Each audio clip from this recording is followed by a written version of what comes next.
My wife's skin always smelled like rain, cedar wood, and the expensive lavender oil I bought her for our anniversary.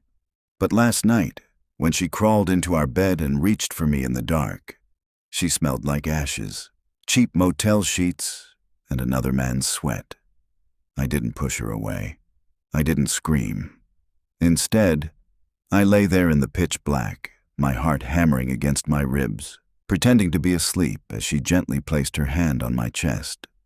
That's when my fingers brushed against her neck, the custom platinum necklace I had designed for her, the one she swore she would never, ever take off because it hid the ugly scar from the car crash that almost took her life.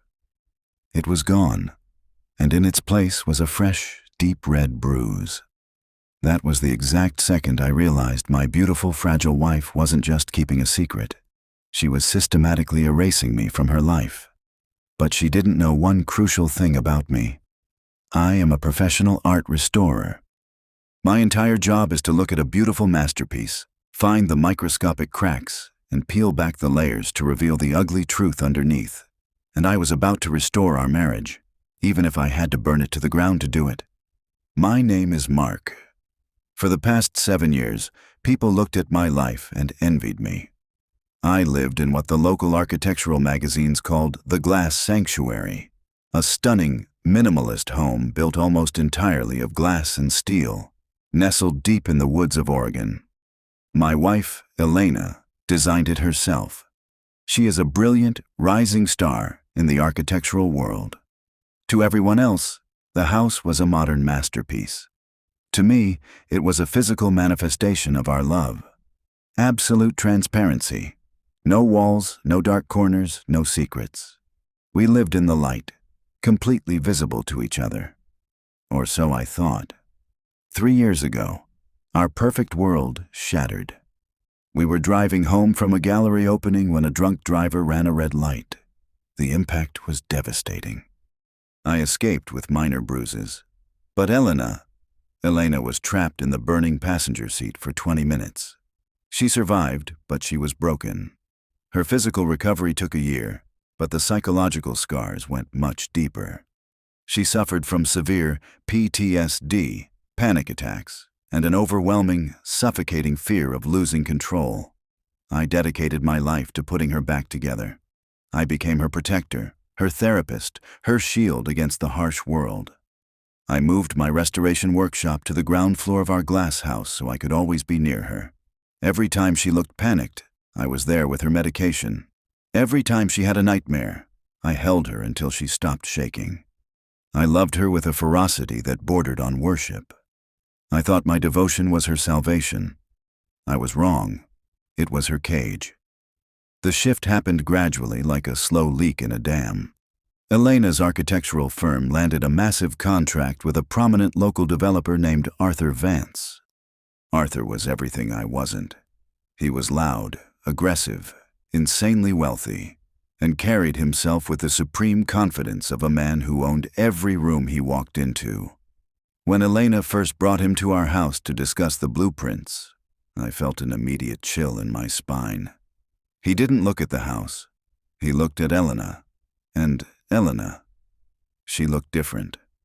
For the first time in 3 years, her shoulders weren't tense. She wasn't scanning the room for exits. When Arthur laughed, she didn't flinch. "Your husband is a restorer," Arthur had asked me during that first meeting, a condescending smirk on his face as he looked at my dusty hands. Must be tedious work, trying to make old broken things look brand new. Personally, I prefer to tear things down and build something completely raw from scratch. "Old things have soul, Mr. Vance," I replied calmly. "New things are often just cheap materials hiding behind a glossy coat of paint." He chuckled, but his eyes stayed locked on my wife. Over the next 2 months, Elena started working late. A lot. "Site visits," she would say. "Emergency budget meetings," she would text. I trusted her blindly. After all, we lived in a glass house. We didn't hide things. But then came the night of the missing necklace. The morning after I discovered her missing necklace and the bruise on her neck, I made her favorite breakfast: French toast with a hint of cinnamon. Elena sat across from me, sipping her black coffee. She looked exhausted, her dark eyes hollowed out by guilt. She was wearing a high-collared silk blouse, an unusual choice for a warm summer morning. "You're not wearing your necklace, sweetheart," I said, my voice completely casual as I poured her some orange juice. She froze. The coffee cup hovered just millimeters from her lips before she set it down with a slight, trembling rattle. "Oh, right," she murmured, her hand instinctively flying to her collar, covering the bruise. "The clasp felt loose yesterday. I took it off and put it in my jewelry box so I wouldn't lose it. I need to take it to the jeweler." "Ah, good catch," I smiled. "We wouldn't want to lose that. It's irreplaceable." My heart was screaming.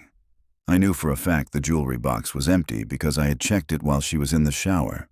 A normal husband would have confronted her right then. A normal husband would have demanded to see her phone, searched her car, or screamed at her to tell him who did this to her.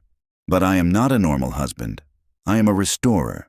If you rush a restoration, if you scrape the canvas too hard, you ruin the masterpiece forever. You have to be patient. You have to let the solvent dissolve the fake layers slowly, molecule by molecule. I decided I wouldn't ask her another question. I would simply watch. That afternoon, while she was at work, I went into her home office. I didn't hack her computer. Instead, I looked at her physical environment. Elena was a neat freak. Everything had its place. But on her desk, there was a small, crumpled receipt from a high-end boutique downtown. The date was yesterday afternoon. The item purchased? A pair of expensive lace-trimmed lingerie. I had never seen that lingerie. It wasn't in our bedroom. Then, I went out to her car. I sat in the driver's seat and closed my eyes, breathing in. The scent was there again. The heavy, musky cologne. I reached down and felt between the passenger seat and the center console. My fingers brushed against something metallic. I pulled it out. It was a custom-engraved gold lighter. The initials on it were A.V. Arthur Vance. My vision went blurry. The air in my lungs turned to liquid glass. She wasn't just having an affair. She was sleeping with the man who had looked at me in my own home and insulted my life's work. She was bringing him into her car, into her thoughts, into her bed. I clutched the lighter so hard the metal edges cut into my palm, drawing blood. I had all the proof I needed. But a simple divorce wasn't enough. Not for what she had done to my soul. Not for how she had turned my devotion into a joke. I looked up through the windshield at our beautiful, transparent glass house. "You wanted to live in a house with no walls, Elena?" I whispered to the empty car. "So let's see how you like it when everyone can see exactly what you are." The next morning, I didn't confront Elena. I didn't slam the gold lighter onto the kitchen island and demand answers. That would be too easy. It would give her an immediate exit, an explosion of anger, a tearful confession, or a desperate lie she had already prepared. Instead, I put on my best suit. I slipped Arthur Vance's gold lighter into my pocket, and I drove downtown to his corporate headquarters. Arthur's office was on the 40th floor, overlooking the city. It was a monument to his ego. All polished concrete, sharp angles, and expensive leather. When his secretary tried to stop me, I simply smiled and said, "Tell him it's about Elena's project. He'll want to see me." 2 minutes later, I was standing in front of his massive mahogany desk. Arthur looked up, a smug, patronizing smile stretching across his face. "Mark," he said, not even bothering to stand up to shake my hand. "What a surprise. Is there a problem with the blueprints? Elena usually handles the design side." "No problem at all, Arthur," I said, my voice steady, my face completely expressionless. "I was actually cleaning out my wife's car this morning, vacuuming the seats, getting rid of the dust, and I found something." I reached into my pocket. Arthur's eyes locked onto my hand. I slowly placed the heavy gold lighter right in the middle of his pristine desk. The click of the metal hitting the wood sounded like a gunshot in the quiet room. Arthur's smug smile vanished. For a fraction of a second, absolute panic flashed in his eyes. He looked at the lighter, then up at me. trying to read my face. He was a predator, but right now, he didn't know if he was the one being hunted. "I believe this is yours," I said softly. The initials AV gave it away. "I'd hate for you to lose something so valuable. It's hard to find things of true quality these days." Arthur swallowed hard. He reached out, his hand slightly trembling as he slid the lighter back into his pocket. "Right. Yes. Thank you, Mark. Must have dropped it during our last meeting at your place. Appreciate you bringing it back." "Of course," I smiled, leaning forward slightly. "After all, we live in a glass house, Arthur. Everything eventually comes to light. Have a wonderful day." As I turned and walked out, I could feel his eyes burning into my back. The game had officially begun. When I got home, Elena was sitting at the kitchen island, staring blankly at her laptop.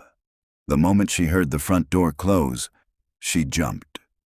She was wound up so tight she looked like she was about to snap.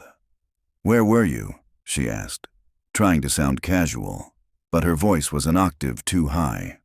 "I called your workshop, but you weren't there." "Just had some errands to run downtown," I said, kissing the top of her head. "I went to drop off something that was lost." She froze. "Oh? What did you lose?" "Just a piece of cheap metal," I said, walking over to the stove to make tea. "Nothing compared to what we have here."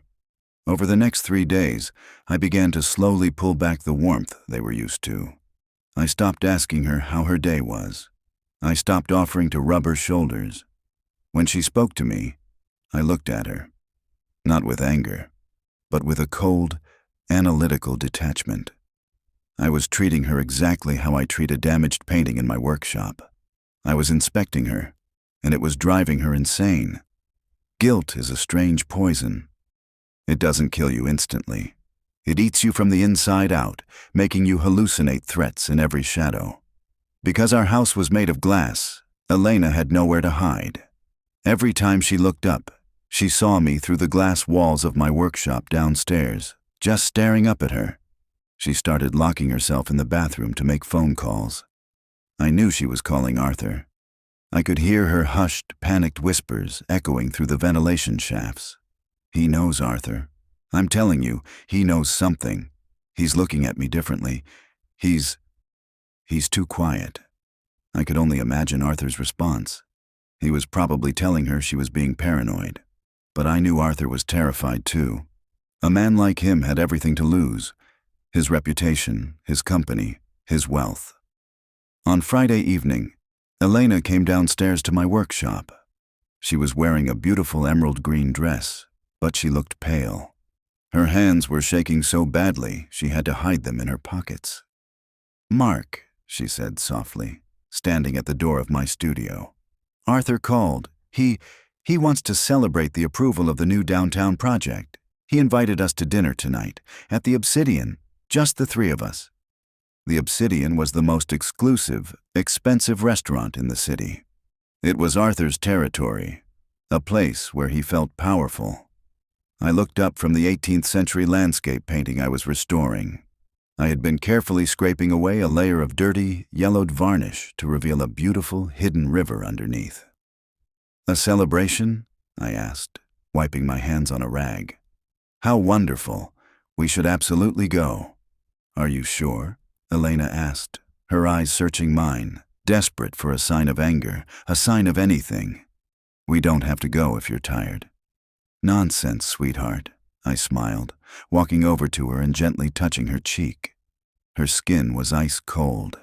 I wouldn't miss it for the world.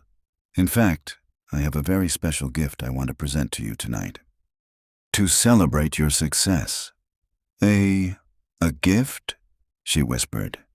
"Yes," I murmured, my thumb tracing the outline of her jawline, stopping just above the fresh bruise on her neck, which she had desperately tried to cover with heavy makeup.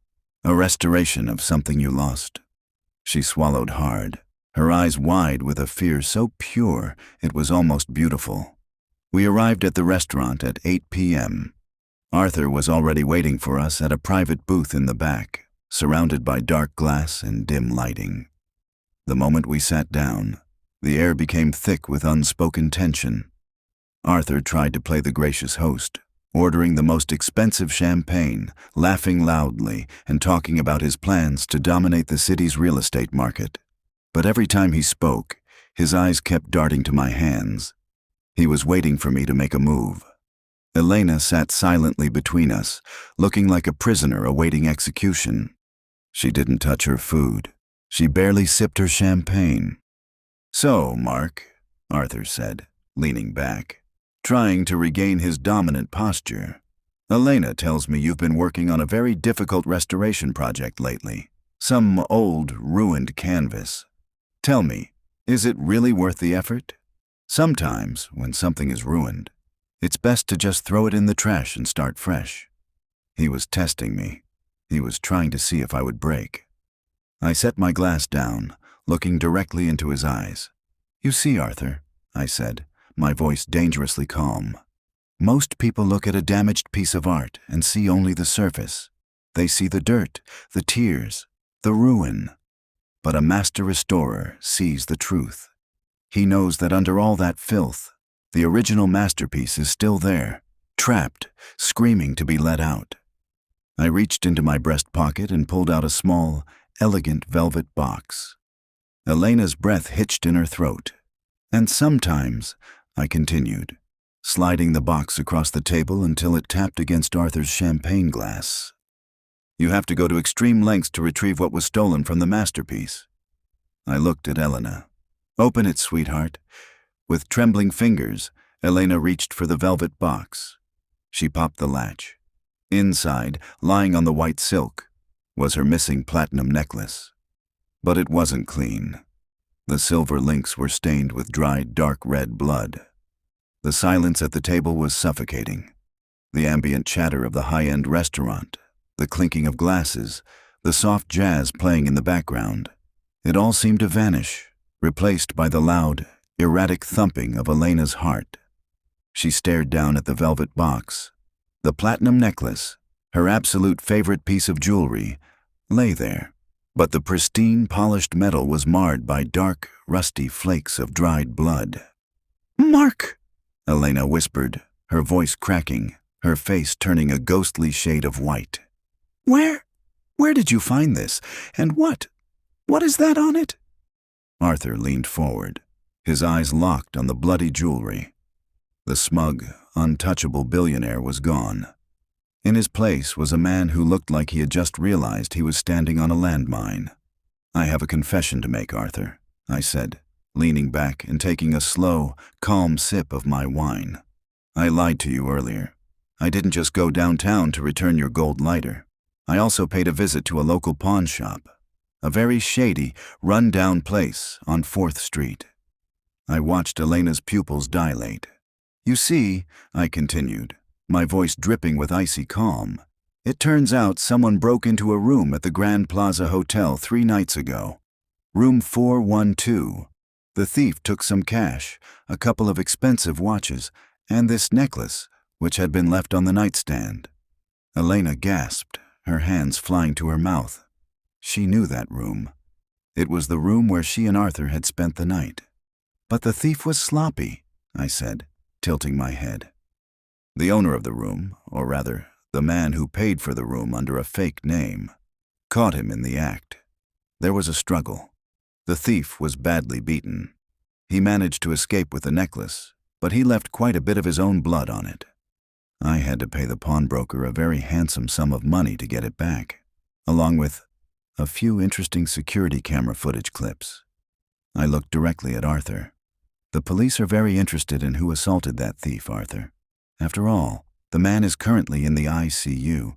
If he wakes up, he might start talking about the wealthy developer who nearly beat him to death in a cheap hotel room while a terrified married woman watched from the corner." Arthur's face flushed red with rage, but his hands were trembling beneath the table. "You think you're smart, don't you, Mark? You think you can blackmail me? You're a nobody, a glorified carpenter." "I don't want your money, Arthur," I said, my voice dropping to a whisper that cut through his anger like a razor blade. "I have no interest in your wealth. I wanted to see how far you would go to protect your little empire. And now, I know." I stood up, adjusting my jacket. Dinner is on me tonight, I said, smiling warmly at them both. Elena, I'll be waiting for you in the car. Take your time, say your goodbyes. I walked out of the restaurant, leaving the velvet box on the table. Through the tinted glass windows of the obsidian, I watched them. Elena was crying, her face buried in her hands. Arthur was furious, pointing his finger at her, his lips moving rapidly. He wasn't comforting her. He was protecting himself. He was realizing that sleeping with the wife of a quiet, meticulous man was the biggest mistake of his life. 10 minutes later, Elena slid into the passenger seat of my car. She was sobbing uncontrollably. The ride home was completely silent, save for the sound of her gasping for air. When we finally pulled into the driveway of our glass house, the headlights illuminated the transparent walls.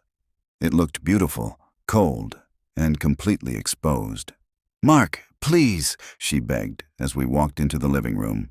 "Please say something. Scream at me. Hit me. Do something. Just don't look at me like that."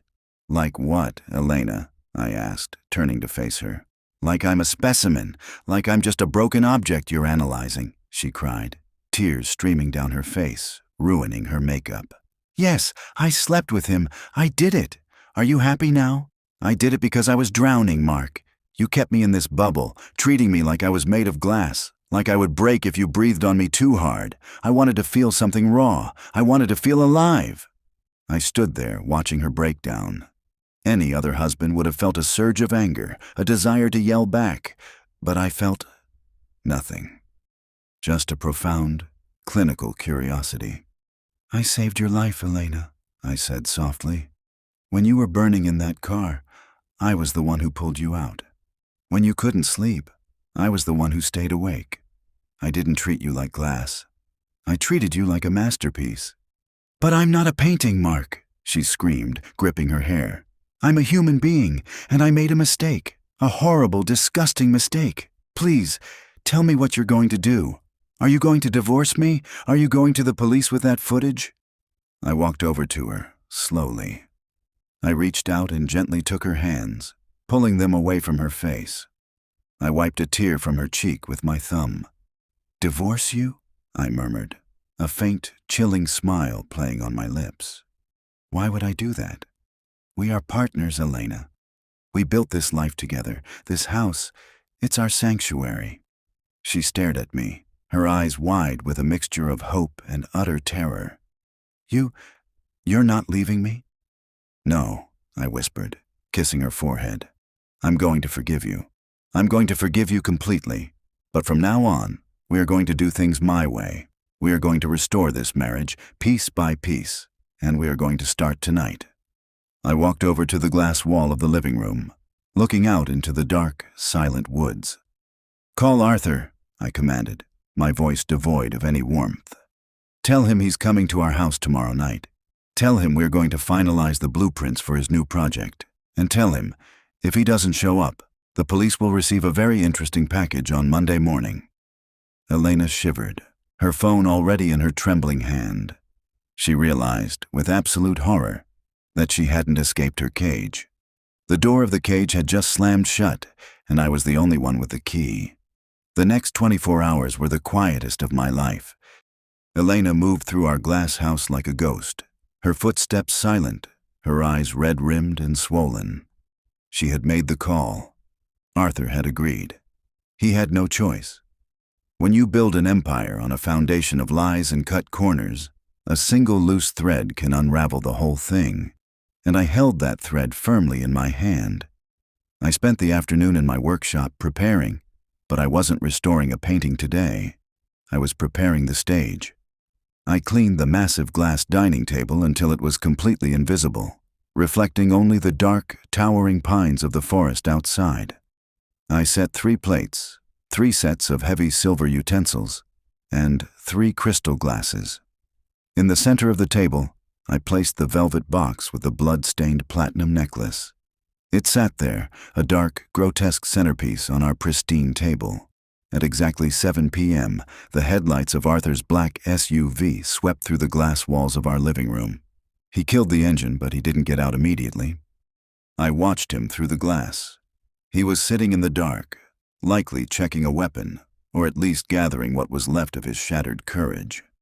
When he finally walked through the front door, he wasn't wearing his usual tailored suit. He wore a heavy leather jacket, his face tight and pale. "Mark," Arthur said, his voice flat, trying to sound imposing but failing.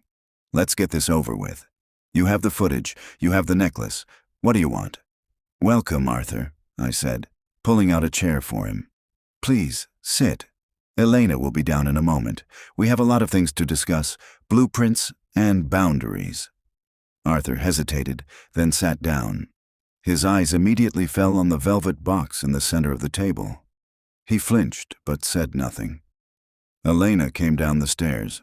She was wearing a simple black dress, her face devoid of any color. She didn't look at Arthur. She didn't look at me. She sat down at her place like a doll being moved by invisible strings. I poured the wine, a deep, blood-red Cabernet. "A toast," I said, raising my glass. "To absolute transparency, to living in a glass house where nothing can be hidden." Arthur didn't raise his glass. "I don't have time for your twisted little games, Mark. You want to ruin me? Go ahead and try, but you'll ruin Elena too. If that footage goes to the police, her name goes with it. The scandal will destroy her career. Is that what you want? To destroy the woman you supposedly spent 3 years putting back together?" I took a slow sip of my wine, letting the silence hang in the air. "You still don't understand, Arthur," I whispered, leaning forward. "You think this is about revenge. You think I want to destroy you. No, I don't need to destroy you. You've already done that to yourself." I reached into my pocket and pulled out my phone. I tapped the screen and placed it face up on the glass table. On the screen was a live stream of a local news broadcast. The banner at the bottom read, "Grand Plaza. Hotel investigation. Prominent developer Arthur Vance wanted for questioning in relation to attempted murder." Arthur's face drained of what little color he had left. "What? What did you do?" "I didn't send them the footage of Elena," I said smoothly. "I simply sent the police the raw security footage of the hotel hallway. The footage that shows you, and only you, viciously beating a man in the corridor before dragging his unconscious body back into the room. I cropped Elena out of every single frame. I restored her reputation, Arthur, but I left you completely exposed." Arthur stood up so fast his chair screeched against the hardwood floor.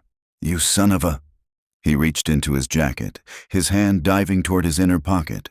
But before he could pull anything out, the loud, deep wail of police sirens echoed through the dark forest surrounding our house. Blue and red lights began to flash through the massive glass walls, reflecting off every surface, turning our serene sanctuary into a chaotic, pulsing nightmare. Arthur looked around wildly. He was trapped. In a house made of glass, there was nowhere to hide. Every window, every wall, showed the flashing lights of the approaching police cruisers. He was completely exposed to the world. "You're done, Arthur," I said, remaining seated, calmly cutting a piece of my steak. "They know you're here. My phone has been transmitting your GPS location to them for the last 30 minutes. If you run, they'll shoot. If you stay, you go to prison." Arthur stared at me, his eyes wide with a mixture of pure hatred and utter defeat. He looked at Elena, but she wouldn't look back. She was staring at her plate, tears quietly slipping down her cheeks, lost in her own private hell. With a trembling hand, Arthur let go of whatever he was holding in his jacket. He took a step back, raised his hands, and waited as the front door was kicked open by armed officers. They slammed him against the glass wall. The impact made the massive pane of glass vibrate, a low, ominous hum echoing through the house.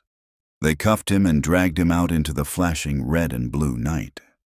Through it all, I didn't move. I just watched. And then, the sirens faded into the distance. The lights disappeared. The silence returned to the glass house. But it was a different kind of silence now. It was the silence of a tomb. The flashing lights were gone. The sirens had faded into the damp Oregon night. The glass house was quiet again, so quiet that I could hear the rhythmic, shallow breathing of my wife sitting across from me. Elena hadn't moved. Her hands were still tightly clasped in her lap, her eyes staring at the empty space where Arthur had stood just minutes ago. I stood up, walked over to her, and gently placed my hand on her trembling shoulder. She flinched, but she didn't pull away. She couldn't. "It's over, Elena," I said softly, my voice filled with a calm, soothing warmth that felt more terrifying than any scream. "He's gone. He's never going to hurt you or us ever again. We are safe now." She slowly looked up at me. Her eyes were hollow, stripped of the vibrant, creative fire that I had once fallen in love with. "Safe?" she whispered, her voice barely audible. "Mark, you set him up. You planned all of this. From the moment you found that lighter." "I didn't set him up, sweetheart," I corrected her gently, walking over to the glass wall and looking at my own reflection. "Arthur was a flawed structure, built with cheap materials. I merely peeled back the plaster and showed the world the rot underneath. I restored the truth, and in doing so, I saved you." "Saved me?" Elena's voice suddenly rose, a desperate, hysterical laugh escaping her lips. "You didn't save me. You trapped me. You kept his gold lighter. You tracked down a thief.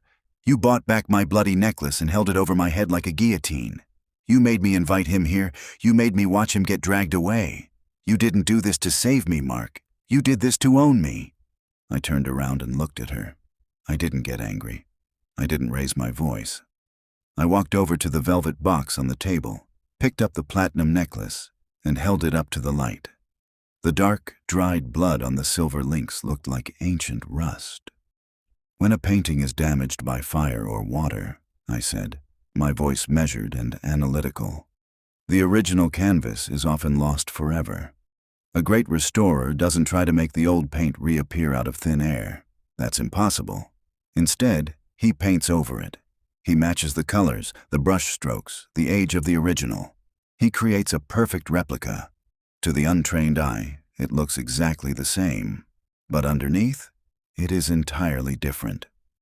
I walked over to her, knelt down so we were eye to eye, and gently draped the cold, stained chain around her neck. "I spent 3 years restoring you, Elena. After your accident, I gave up my life to rebuild yours. I thought I was bringing back my wife, but you wanted to burn again.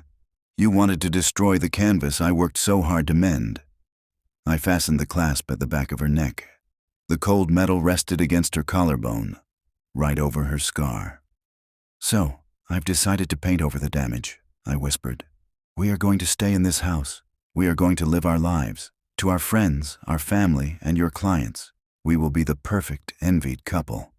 The brilliant architect and her devoted husband, living in their beautiful, transparent glass house." Elena shivered as my fingers brushed her skin. "And what if I run? What if I pack my bags and leave right now?" I stood up and smiled, a genuine, warm, loving smile. "You won't," I said simply. "Because if you leave, the rest of that security footage, the parts showing you willingly walking into room 412 with Arthur, the texts on your phone, the financial records of your firm's collusion with his company, will find its way to the police, the media, and your professional board. You'll lose your license. You'll lose your freedom. You'll be ruined, Elena. And I know how much you fear losing control." She closed her eyes, and a single, heavy tear rolled down her cheek, dripping onto the blood-stained silver of her necklace. She knew I was right. I had built a cage of absolute transparent glass around her. She could see the outside world. She could see her freedom just inches away, but she could never touch it. 3 months have passed since that night. If you were to drive past our house in the Oregon woods right now, you would see a picture-perfect scene. Through the massive glass walls, you would see Elena sitting at her drafting table, designing beautiful new structures. You would see me downstairs in my workshop, meticulously bringing old, broken pieces of history back to life. You would see us eating dinner together at our invisible glass table, sharing a bottle of red wine, laughing and talking about our day. From the outside, we look flawless, a masterpiece of modern love and resilience. But if you look closer, if you are a restorer of things like me, you will notice the microscopic cracks. You will notice that Elena never smiles when she thinks I'm not looking. You will notice that she never takes off her high-collared shirts, keeping the platinum necklace hidden from the world. And you will notice that whenever she looks at the glass walls of our home, she doesn't see a beautiful view of the forest. She sees her reflection, a prisoner staring at her warden. And as for me, I finally have exactly what I wanted. A perfect, flawless, unchanging marriage. It doesn't matter that the love we once had is gone, replaced by fear and silent containment. After all, a restorer doesn't care about what's underneath the canvas, as long as the surface looks absolutely beautiful. Thank you for listening to this story. If this psychological thriller kept you on the edge of your seat, make sure to hit that like button and subscribe to the channel for more dark, twisted tales of love, betrayal, and revenge. Let me know in the comments below. Did Mark go too far, or did Elena get exactly what she deserved? Sleep well tonight. And remember to check who's watching you through your windows.